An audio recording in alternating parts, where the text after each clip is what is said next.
घुग्गुस शहरातील नगरपरिषदेच्या निवडणुकीत काँग्रेस पक्षाला बहुमत मिळाले.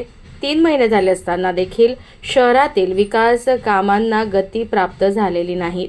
नगरपरिषदेच्या प्रांगणात नगराध्यक्ष दीप्ती सोनटक्के व उपनगराध्यक्ष राजू रेड्डी, बांधकाम सभापती रोशन पचारे, स्वच्छता सभापती नुरुल सिद्दीकी, महिला व बालकल्याण सभापती मालाताई मेश्राम यांच्या नेतृत्वाखाली मुख्याधिकारी निलेश रांजणकर यांच्या विरोधात जाहीर निषेध आंदोलन करण्यात आले.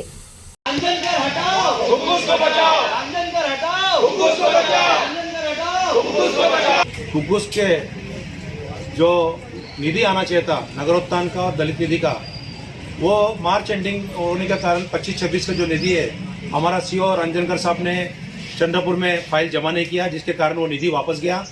और घुग्गुस में जब से रंजनकर आया है, घुग्गुस की स्थिति पूरी खराब करके रखा है। चाहे लेबर में बोलो, चाहे घंटा गाड़ी में बोलो, चाहे निधि में बोलो, चाहे काम करने की पद्धति में बोलो, किसी तरह का वो काम नहीं कर रहा है। इसलिए हम लोग कलेक्टर से कल मिलने वाले हैं और विनंती करने वाले हैं कि घुग्गुस से सीओ को, रंजनकर को निकाल के एक नया सीओ, अच्छा सीओ देना चाहिए ताकि घुग्गुस का विकास हो जाए। की आमचे सीओ कुठल्याही कामाकडे आमच्याकडे दुर्लक्ष करत आहेत आणि एक नगराध्यक्ष असून मला ते कुठल्याही मान देत नाही. मान तर सोडा, पण कुठलेही कामं, कोणते बिल पास होत आहे, आम्ही जेव्हापासून निवडून आलो तेव्हापासून काय काय कार्य चालू आहे ते कुठलाही व्यवस्थित पद्धतीने काही सांगत नाही.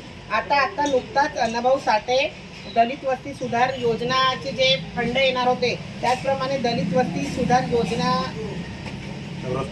नगरोत्थानचे जे पैसे येणार होते त्याचा त्यांनी काही पाठपुरावा न केल्यामुळे ते 25 तारखेला तिथे आपल्याला द्यायचं होतं की काय काय आपल्याला व्यवस्था करायची आपल्या घुग्गुसमध्ये, तर त्यांनी त्याच्याकडे दुर्लक्ष केलं आणि ते पैसे आपले परत गेले. तर त्याच्यामुळे मला खूप खंत वाटते आणि आमची टीम त्यासाठी खूप खंत मानते की आमच्या कारभारात जो आता जे कामं करायचे होते ते आज त्यांच्या लापरवाहीमुळे वापस जो निधी गेला त्याचा आम्हाला खूप दुःख आहे. तरी आम्ही सरकारकडे मागणी करत आहे की आम्हाला आता सीओ बदलवून द्या.